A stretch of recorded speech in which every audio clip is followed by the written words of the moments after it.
My mother is intensely pressuring me to accept her new boyfriend. The hardest part?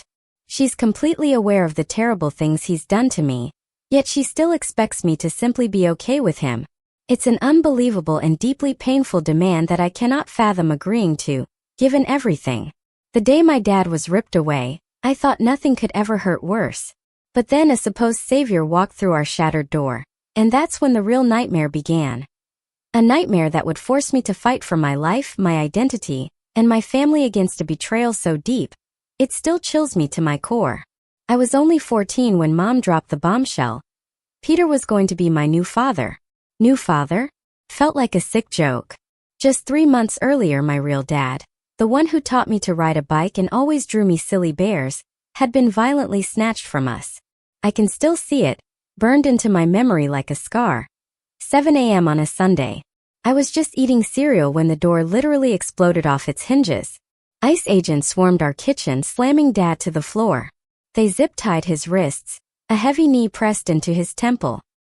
He tried to look at me just once, but they yanked his head back by his hair. Tumha, he choked out. My daughter. Then they dragged him backward, out through our broken door like he was nothing. I ran after them barefoot, glass cutting my feet with every frantic step. They threw him into a van like cargo. His palm pressed against the window, a desperate final goodbye. That was the last I saw of him. I ran back home, screaming at Mom that it made no sense. Dad was a software engineer, a green card holder. This forgery accusation had just materialized out of thin air. That same afternoon, as I sat on our couch, frozen, my feet throbbing and bandaged, Mom walked through that same broken door with Peter. He was the immigration lawyer who would fight for our family. But her hand found his hand too easily. 5 months blurred into a terrifying blink. Suddenly, we lived in Peter's glass tower, a 20th floor mausoleum high above the city. Mom wore designer clothes, her nails always perfectly painted, a stark contrast to how she was with Dad. She started talking about our blessed new beginning, and an engagement ring appeared on her finger like it had always belonged there. She even stopped speaking Spanish at home, muttering, "It's safer that way." Peter settled into our lives disturbingly fast. At breakfast, he'd watch me over his newspaper, a casual, unsettling gaze. "You're transforming into quite the American beauty, Sophia," he'd drawl, stretching out American, in a way that made my skin crawl. That week, he enrolled me in an all-white private school. I tried to tell Mom, I tried to make her see that he felt dangerous, but she just laughed, dismissing me as a jealous child. "You just miss having all my attention," she'd say, painting her nails, a ritual she never bothered with for Dad. That Friday after school, Peter cornered me in the kitchen. I was doing homework, innocent, oblivious, when his shadow fell over my textbook. His fingers wrapped around my wrist like a shackle, pressing until the bones ached. "Careful about tattling to Mommy, Sophia," he hissed.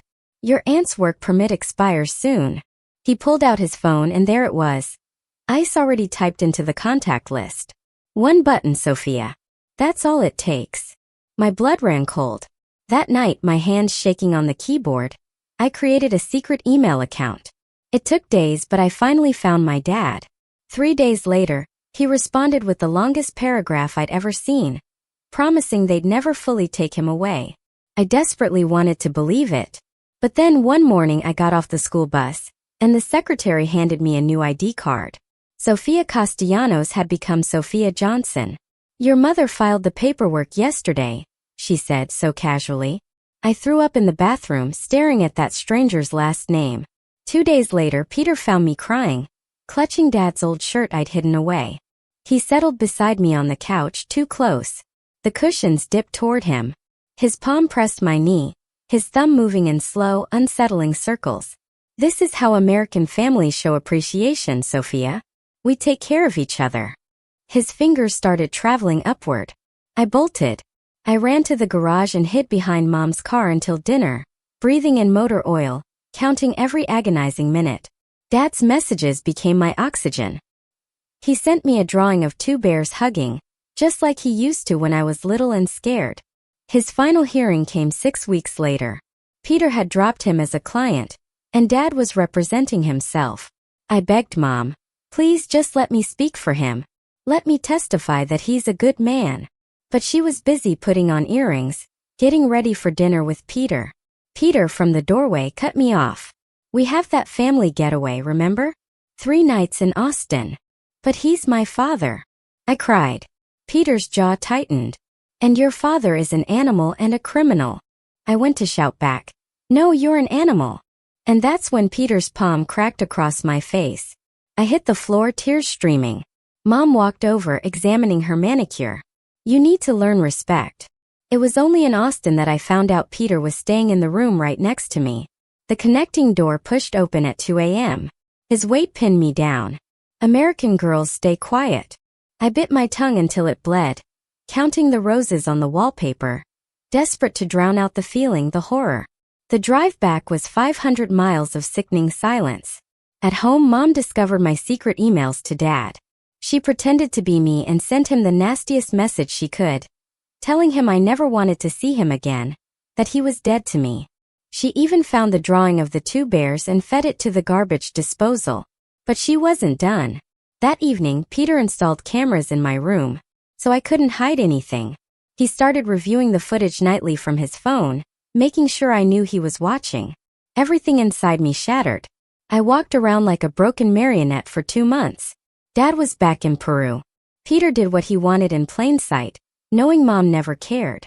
I tried to buy locks, but he always knew how to pick them. I remember being on the brink of ending my life when our old building's receptionist called my name. He had an envelope for me. On it, a message to him. Not to give this to Peter or Mom, only me. My heart exploded. It was Dad. I hid the envelope in my torn mattress, waiting for my chance. 3 weeks later, Mom and Peter left for a day trip to Houston.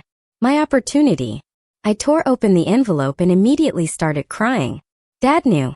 He knew my last message was fake, that it wasn't me. He told me he loved me, and reading that made me feel more alive than I had in the entire year. But it was the ending that caught my eye. I hid a notebook in our old house's ventilation grate. "If you find it, you can get me back." My heart stopped. I packed a bag. 3 buses to our old building. I picked the lock and slipped inside. The door clicked shut behind me, and I stood there, just for a second, breathing in that familiar, comforting smell of our old life that still hung in the empty rooms. My legs carried me straight to Dad's bedroom, even though my heart was beating so hard I could hear it in my ears. The carpet still had those same grape juice stains from 3 years ago. I pressed myself against the hallway wall, trying to steady my shaking hands. The bedroom door was half open. Dust motes danced in the afternoon light. I stepped inside and went straight to the corner where Dad said the vent would be. The metal grate was right there, painted white like the walls. But something was wrong. The screws looked different, newer, shinier than the old paint around them. My stomach dropped. Someone might have already been here. Peter knew about this place. He had keys from when he was handling Dad's case. My hands started shaking harder as the thought of him finding the notebook first clawed at me. I ran to the kitchen, yanking open drawers until I found an old butter knife, stuck in the back. The metal handle was cold in my sweaty palm. Back in the bedroom, I wedged the knife under the first screw and started turning, jumping every time the building creaked or someone walked past. The screw was tight, my fingers kept slipping. After what felt like forever, it finally came loose and clinked on the floor. 3 more to go. Each one took longer. My hands wouldn't stop shaking. A door slammed somewhere and I froze, listening. Nothing. I kept working on the last screw. The grate finally came free. I set it carefully on the floor, barely making a sound. I reached into the dark space, my fingers searching through dust and dead bugs. Please be there. Please be there. My fingertips touched something spiral and plastic, and I almost cried right there. I pulled out Dad's blue notebook, the one he always carried to work meetings. Seeing his handwriting on the cover made my eyes burn with tears. I had to blink away. I sat on the floor, flipping through pages covered in his neat writing. Case numbers everywhere, dates going back 2 years, notes about clients with some names circled in red pen. And then Peter's name. It kept showing up next to words that made my blood run cold. I found a whole section from the month before the ICE raid, with Peter's name all over it. Fabricated evidence next to one date. Document manipulation next to another. Case numbers that matched other families Peter had worked with. This was it. This was exactly what I needed to prove Dad was set up by the same man who was supposed to help him. My hand steadied as I kept reading, finding more connections and patterns in Dad's careful notes. I looked at my phone and realized I'd been there almost an hour. Peter tracked my location. He'd see I wasn't at school or the library. I had to move fast now. I pulled out my phone, opened the camera, then remembered the cloud account I'd made at the school computer lab. Peter couldn't trace that. I logged in and started taking pictures of every single page, making sure each photo was clear. Page after page, checking each image before moving on. The upload bar crept slowly with each photo. My hands weren't shaking anymore. This was my focus. This might get Dad back. About halfway through, I found something that made me stop breathing. A note about my aunt's work permit, with dates from last year. Way before Peter ever threatened me in the kitchen. Dad had written Peter's name next to it with a question mark, and the word leverage underlined 3 times. Peter had been planning to use my aunt against us from the very beginning, even while he was pretending to help Dad. Why does Peter keep showing up at exactly the right moments to control everything? First as their lawyer right after Dad gets taken. Then he's engaged to Mom 5 months later. And now, Dad's notebook reveals Peter was planning moves against our family way before anyone even knew who he was. I kept photographing, finding more evidence with every page. Email addresses, phone numbers, references to other documents Dad must have saved. Each photo uploaded automatically to the cloud, safe where Peter couldn't delete them, even if he took my phone. Footsteps echoed in the hallway. I froze. Closer. They stopped right outside the apartment door. I held my breath. The footsteps moved past. Keys jingled. Someone opened the apartment 2 doors down. The neighbor. The one who always complained about noise. I went back to photographing faster now. The last pages had notes about Peter's other clients. Families who got deported even though they had valid papers just like Dad. Case numbers, dates, outcomes. Finally, the last page. All photos uploaded. Every single piece of evidence safe. I heard the neighbor's door open again. Footsteps. This time they stopped right at our old apartment door. I looked up. She was standing there, looking at me through the doorway I'd left open. She squinted like she was trying to remember who I was. I stood up quickly, forced a smile, my heart racing. I told her I was just picking up some old mail for my mom, holding up the notebook like it was nothing important. She nodded slowly, but kept staring with that suspicious look. She asked if Mom knew I was here alone. Yes, I said. She sent me to get the mail. The neighbor stood there for a few more seconds before finally walking away, but I could feel her still watching from her doorway. I stuffed the notebook deep into my backpack, zipped it closed, then walked out of the apartment as calmly as I could. The neighbor was definitely still watching as I went down the stairs. Outside, I started walking fast toward the bus stop, the backpack pressed tight against my chest. 3 different buses to get back to Peter's place, and every minute felt like hours. I kept checking behind me. The notebook felt heavy, like it was burning through the fabric. An old man sat next to me on the second bus, and I pulled the bag tighter, terrified he might somehow know what was inside. Every stop took forever. Finally, the 3rd bus dropped me 2 blocks from Peter's building. I walked the rest, trying to think of what to say. The glass doors opened. I walked into the lobby, trying to look normal, even though the notebook felt like it weighed 100 pounds. The elevator ride up took forever. I kept checking my phone, making sure the photos were still on the cloud. When I pushed open Peter's door, he was sitting on the leather couch with his laptop, and he looked up at me with that casual smile that made my skin crawl. Where have you been all day? I kept my face blank the way I'd learned to do. At the library, studying for my history test. He nodded but kept watching me as I walked to my room. I could feel his eyes following me. I locked my door and shoved the notebook deep under my mattress, where the torn part was already hiding Dad's letter. The next morning at school, Miss Bennett called my name from her office door. She asked me to come in, closed the door behind us, then pointed at my arm where my sleeve had ridden up. Sophia, those bruises look painful. My stomach dropped. I pulled my sleeve down fast, mumbling I was clumsy, fell off my bike. She gave me a look that said she didn't believe me at all, but she just nodded and said her door was always open. That afternoon during computer class, I created a new email account using the school computer. I didn't trust my phone anymore. I typed a message to Dad using the code phrase he taught me. Bluebird singing in the morning meant everything was okay, but I needed help. I told him I found the notebook and asked what to do. 3 days of checking that email every chance I got, and finally Dad wrote back. A long message that made my hands shake. He said to find Eduardo Santoro at a legal aid office downtown. Gave me the exact address. Eduardo helped families like ours before, he said, and I should tell him the sparrows were flying south to let him know Dad sent me. The next week, I told Mom I had tutoring for algebra after school. Instead, I walked to the bus stop and took the number 47 downtown. My stomach felt sick the whole ride. I kept looking behind me, paranoid someone from Peter's office was following. The legal aid office was in an old building that smelled like coffee and paper. The receptionist pointed me to a door at the end of the hall. Eduardo was younger than I expected, maybe 30, with kind eyes that reminded me of Dad before everything went bad. I sat in the plastic chair across from his messy desk and started telling him everything. About the notebook, Peter's threats, what happened in Austin. The words were hard to get out, but he listened, not interrupting once, just taking notes on a yellow pad. When I finished, he leaned forward. We need to be really careful, Sophia. Peter has connections everywhere. But there are ways to build a case.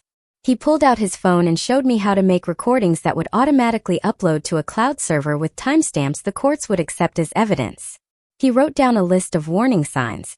Peter destroying documents, moving money around. He gave me an emergency number that would text him my location if I ever felt unsafe. 2 days later in English class, my phone started doing weird stuff. Apps opening by themselves, battery draining from full to dead in an hour. Peter. He must have installed something. So I left that phone in my locker and used the birthday money I'd been hiding to buy a cheap prepaid at the gas station. That weekend, my aunt came over for dinner. I waited until she went to the bathroom to sneak into the dining room where her purse was. My hands shook as I pulled out her work permit and took photos with my burner phone. The dates matched exactly what Dad had written about Peter using her status to threaten me. It made me sick. She was being used as a weapon against me, and she didn't even know it. Monday morning, I went to the school office and asked the secretary why my last name had been changed without anyone asking me. She looked uncomfortable, shuffled papers, then mumbled Mom had filed the paperwork. But I could tell from her face she knew something wasn't right. That night at dinner, Peter was talking about my aunt again, casually cutting his steak. He said work permits were so fragile these days, and one wrong move could change everything. Mom stared at her plate, pretending she couldn't hear him, but I saw her hand shaking when she reached for her water glass. My burner phone was in my pocket, recording everything. When Peter said her permit could disappear with one phone call, my chest got tight, but I kept my face blank. The next morning, I went to Eduardo's office. He introduced me to a lawyer who worked pro bono on cases like mine, Ms. Chan. She was younger than I expected, with short black hair and glasses that kept sliding down her nose. She looked at all my evidence spread across the conference table. She said we needed more witnesses and more recordings, but what I had was a good start. She'd file some paperwork to get things moving. 3 days later, I was sitting in Miss Bennett's office, my hands shaking uncontrollably, as I told her Peter threatened to get my aunt deported if I said anything. Her face got serious. She put down her pen and said she was required by law to report this. I felt scared, but also, like maybe someone would finally help. 2 days after that, in math class, the principal's assistant came to get me. Detective Harrington was waiting in the conference room. He was older, with gray hair and kind eyes. He had a notebook and recorder. He asked me to tell him everything about the threats. But when he asked if there was anything else, I couldn't get the words out about Austin. Not yet. That afternoon, Peter showed up at the school, claiming a misunderstanding with the counselor, and signed me out early. The whole drive home he didn't say anything, but his knuckles were white on the steering wheel, and I could see the muscle in his jaw twitching. The next day during lunch, I went to the building and found the receptionist who'd given me Dad's letter. I handed him a flash drive with all the notebook photos. He put it in his desk drawer, promising he'd only give it back to me or Eduardo if something happened to me. That weekend, Peter had his lawyer friends over for dinner. I had to serve drinks while they sat around talking cases. One of them laughed about Peter's magic touch with immigration judges and how he could make problems disappear. My burner phone was recording in my apron pocket the whole time. Late one night, while Peter and Mom were watching TV downstairs, I snuck into his home office. I started timing everything. He always left his laptop open on the desk, and he took exactly 12 minutes in the shower every morning. I figured that might be enough time to copy files. Peter's 12-minute shower routine seems awfully precise for someone who claims to be so casual about everything. Makes me wonder if he's always been this methodical with his daily habits, or if there's something specific he needs that exact timing. 3 nights later, I heard the shower start. I counted to 30 before slipping into his office with a flash drive. My hands were shaking so bad I could barely plug it into the USB port. The files were copying so slow I wanted to scream. The progress bar was at 60% when the water stopped. I heard his footsteps on the bathroom floor. 70% and he was walking down the hall. My heart was pounding so hard I thought I might throw up. 80% his footsteps were getting closer. I was trying not to panic. 90%, and I heard him stop at the bedroom door, probably looking for his phone. The files finished copying. I yanked out the drive and dove behind the door just as he walked past toward the bedroom. I held my breath, waiting until he was inside, then slipped out and ran downstairs as quiet as I could. My legs were shaking so bad I had to sit on the couch for 5 minutes before they'd work right again. The next morning, I took the flash drive to Eduardo's office and watched him plug it into his computer, my stomach twisting into knots. His eyes got wider as he clicked through the files. Then he pulled up 2 documents side by side. He pointed at the timestamps, showing me how they'd been changed after Dad's arrest date. The metadata showed Peter's computer as the last one to edit them. "This is huge evidence," Eduardo said. "But we need someone who can verify the files haven't been tampered with."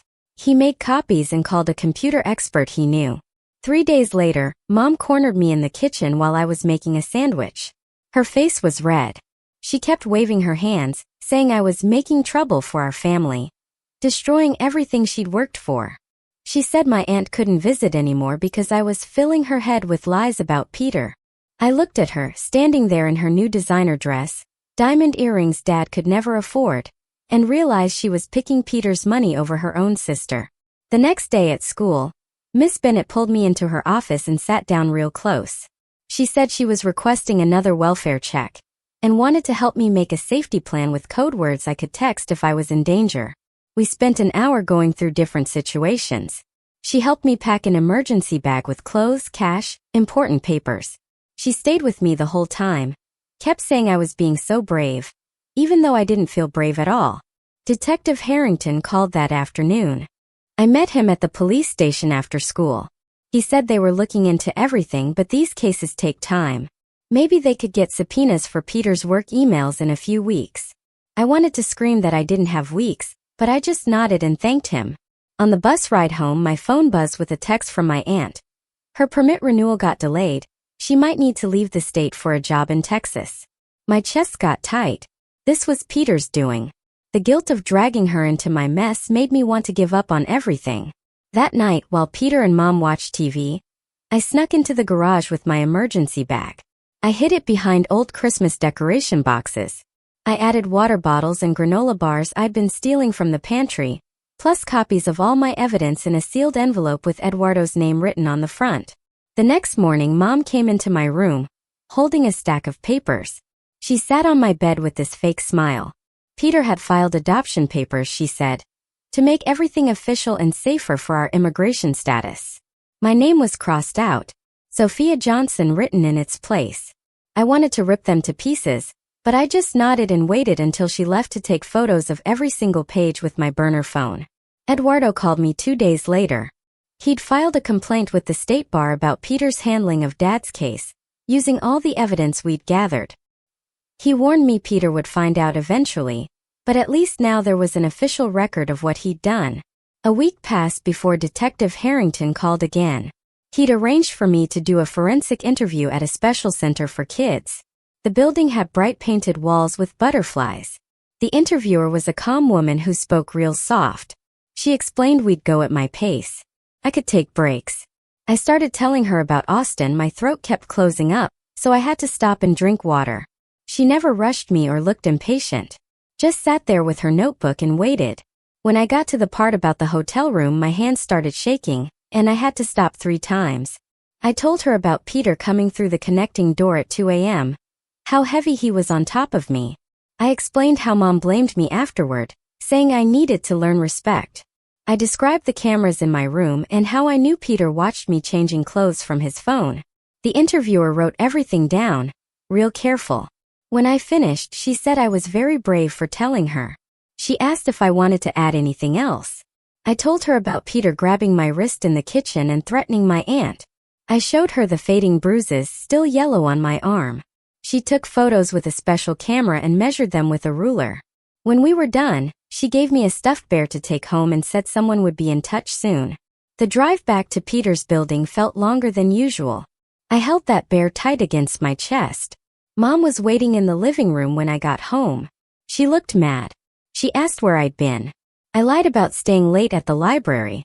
Peter came out of his office and stared at me for a long time without saying anything.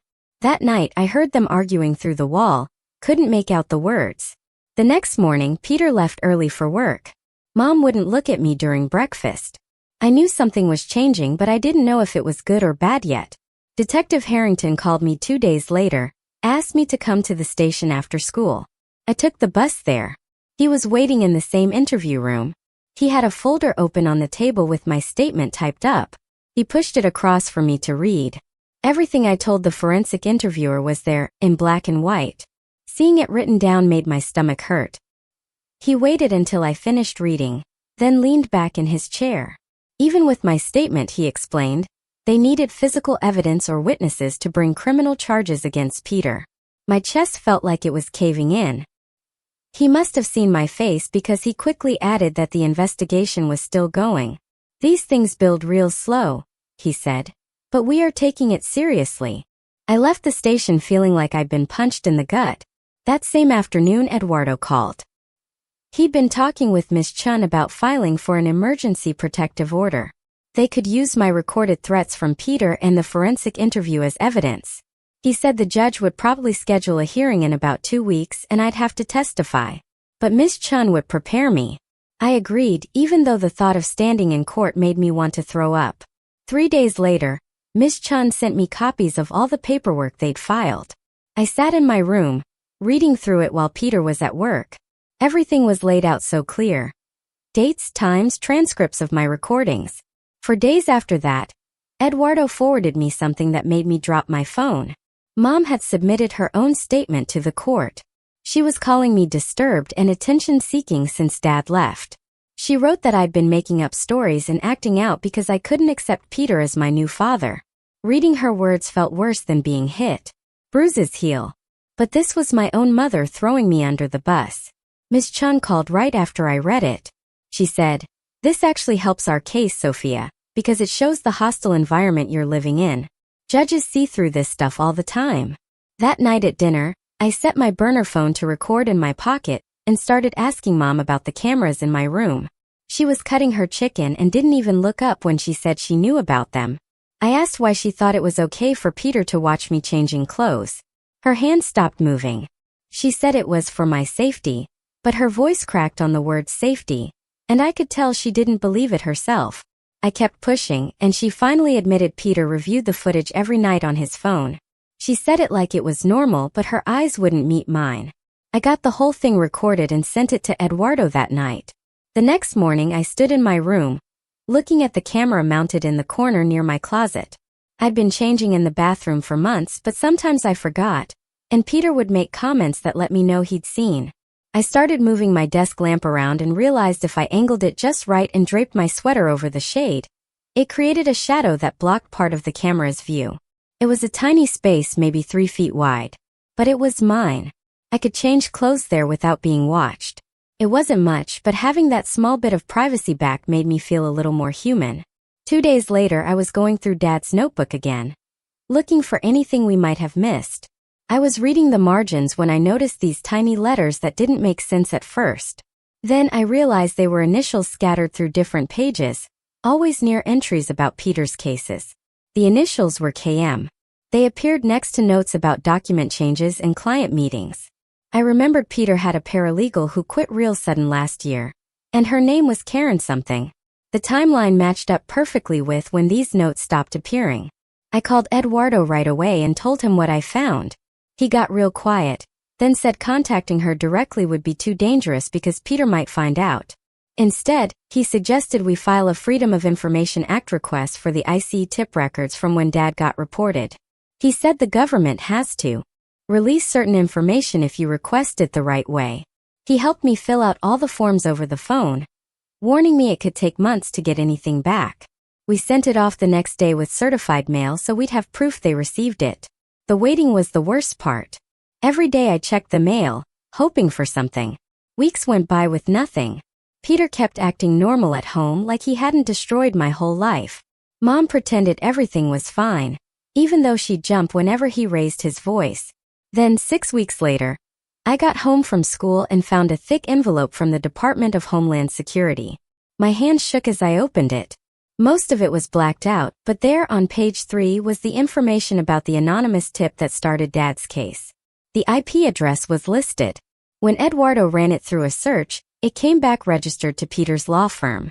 We had proof. The tip came from Peter's office. Eduardo made certified copies of everything and added it to our evidence file. "This is huge," he said. "But we need to be careful about how we use it." 3 nights later, I was doing homework at the kitchen table when Peter came up behind me. I tried to get up, but he grabbed my wrist and twisted hard. The pain shot up my arm and I gasped. He leaned close and whispered that he knew I'd been causing trouble and it needed to stop. His grip got tighter, and I remembered the panic button Eduardo had helped me set up on my phone. I managed to reach into my pocket with my free hand and triple tap the power button. It sent my location to Detective Harrington with the word, "Help." Peter kept twisting my wrist, talking about how ungrateful I was, when we heard sirens getting closer. He let go immediately and stepped back, smoothing his shirt. 20 minutes after I'd sent the text, 2 police officers knocked on our door, saying they'd received a welfare check request. Peter switched into his charming lawyer mode, instantly explaining there must be some mistake. Everything was fine here. The officers looked at me and asked if I was okay. I wanted to scream that nothing was okay, but I just nodded because I knew they couldn't do anything without seeing immediate danger. They gave me their card before leaving and told me to call if I needed anything. Peter watched from the window until their car disappeared, then turned to look at me but didn't say anything. He just walked to his office and slammed the door. The next 2 weeks crawled by, Peter watching me like a hawk, but keeping his distance. Finally, the day of the protective order hearing arrived. I sat in the courtroom with Ms. Chun while Eduardo organized our evidence folders, my hands sweating as I watched Peter and his lawyer across the aisle. The judge called the case and Ms. Chun stood up, handing over the stack of audio recordings I'd made, with timestamps showing exactly when Peter threatened my aunt's work permit.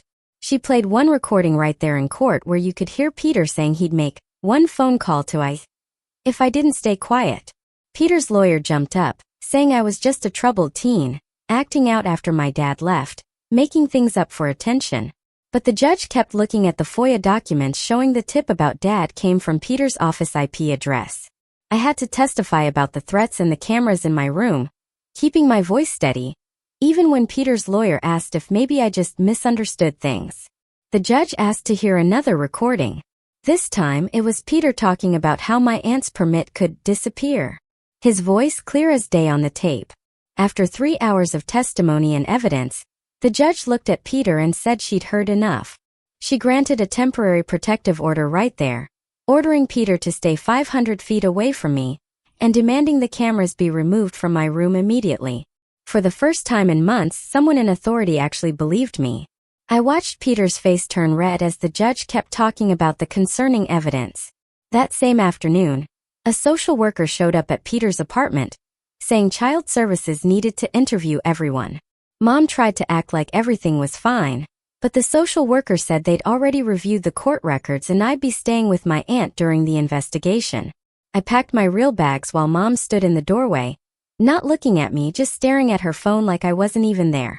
The social worker helped me carry my stuff to her car. I didn't look back at that glass tower, just kept my eyes forward as we drove to my aunt's apartment on the other side of town. 3 days later, Eduardo called to say Peter's law firm sent a threatening letter about defamation and false allegations that could ruin his career. Miss Chun laughed when she read it. "Typical intimidation tactics," she said, then filed it as evidence of continued harassment since he wasn't supposed to contact me, even through lawyers. The next week brought the biggest news yet. Eduardo called to say the State Bar opened a formal investigation into Peter's conduct.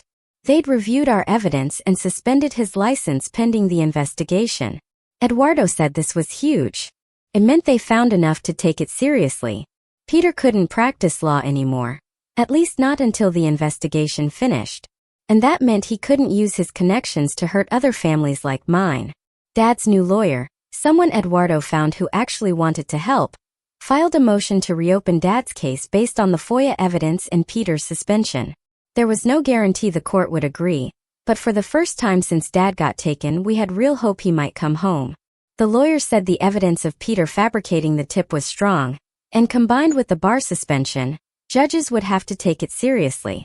That's when Mom started texting me privately, saying she was scared to leave because Peter controlled all the money and knew immigration law better than anyone. She said she didn't know what to do, that she was trapped. I felt a tiny bit of pity mixed with all my anger. But I didn't respond. Eduardo and Miss Chan said I needed boundaries. Mom made her choices and I couldn't save her from them. Detective Harrington called the next morning. He got a warrant for Peter's work computer and phone records.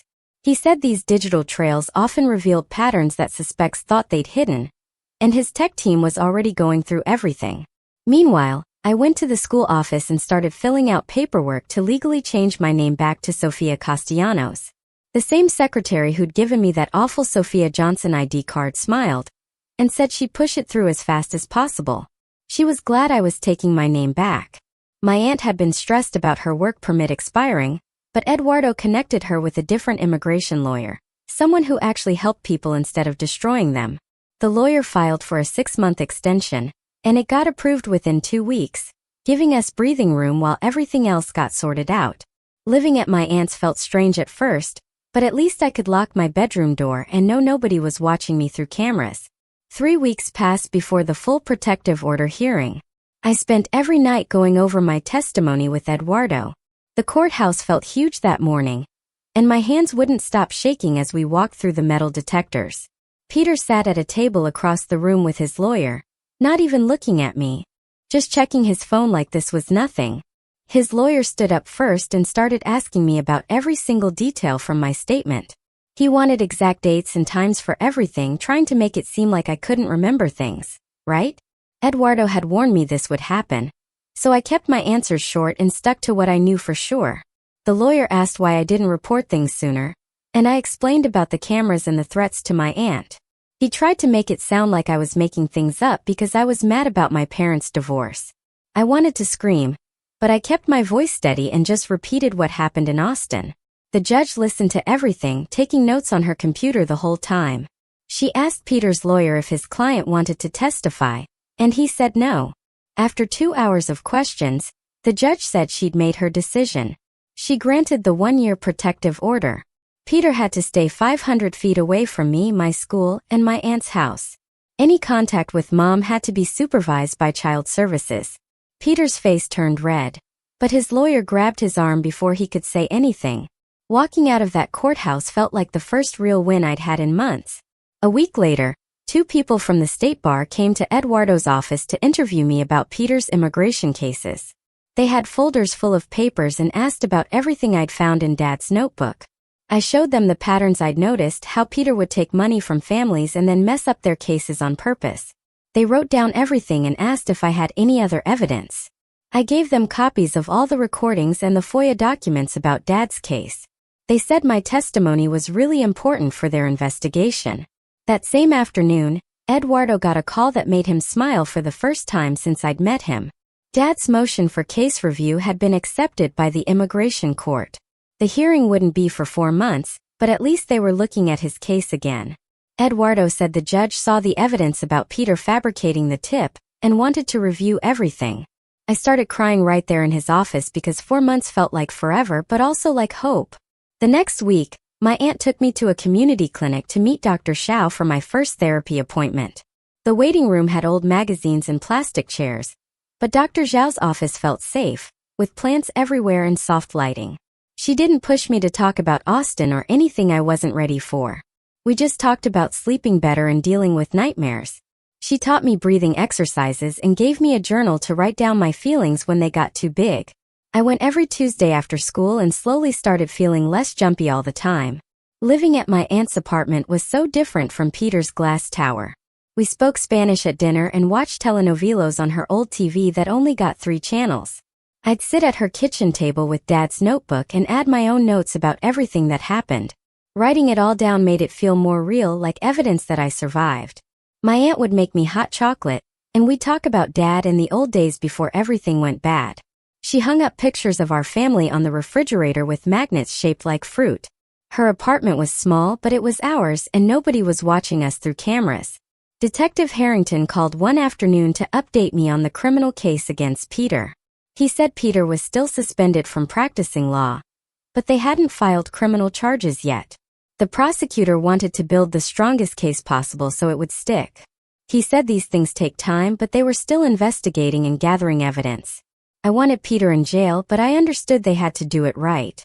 Meanwhile, Mom had started court-ordered counseling as part of the custody stuff. Her therapist sent me a letter from Mom saying she was sorry and needed time to figure things out. The letter was only 1 page and didn't say much except that she was working on herself. I wasn't ready to forgive her for choosing Peter and money over keeping me safe, but I folded the letter and put it in Dad's notebook anyway, because maybe someday I'd want to read it again. Eduardo called me back to his office to sign an affidavit for the bar investigation. He went through every word with me to make sure it was exactly right. The affidavit talked about what Peter did to Dad's case and how he threatened other families too. Eduardo said my testimony could stop Peter from hurting more people like us. Signing my name at the bottom felt important, like I was finally fighting back the right way. The best part of every week was video calling Dad on my aunt's laptop. His face would fill the screen, and even though the connection was bad sometimes, seeing him made everything feel less awful. He'd tell me about his job at a computer repair shop and how he was saving money for when he could come back. His lawyer was optimistic about the case review and said the evidence about Peter was really strong. Dad would show me drawings he made and tell me stories to make me laugh. It wasn't the same as hugging him, but hearing his voice saying he loved me was enough to keep going. 3 weeks after that call, I walked into the school office during lunch, and the secretary smiled when she saw me. She reached into her desk drawer and pulled out a new plastic ID card with my photo from last month. Sofia Castellanos was printed across the bottom in bold letters. Not Johnson anymore. My hand shook a little when I took it from her. She told me all my records were updated in the system, and my transcripts would show my real name now. I thanked her and went to the bathroom to look at the card again by myself. Seeing my dad's last name next to my picture made my chest feel lighter. The legal name change paperwork was still moving through the courts, but at least at the school I was me again. That afternoon, I sat at my aunt's kitchen table with Dad's old notebook open in front of me. I started writing on a blank page near the back, my pen moving across the lines. I wrote about the new locks on the apartment door that only my aunt and I had keys for. I wrote about not having cameras watching me change clothes anymore. I wrote about the cases against Peter moving forward but not being the only thing I thought about. I wrote about sleeping through the night sometimes now without waking up scared. My breathing came easier these days even though I wasn't completely okay yet. But sitting there in my aunt's kitchen, with the afternoon sun coming through the window, easier breathing felt like enough for today.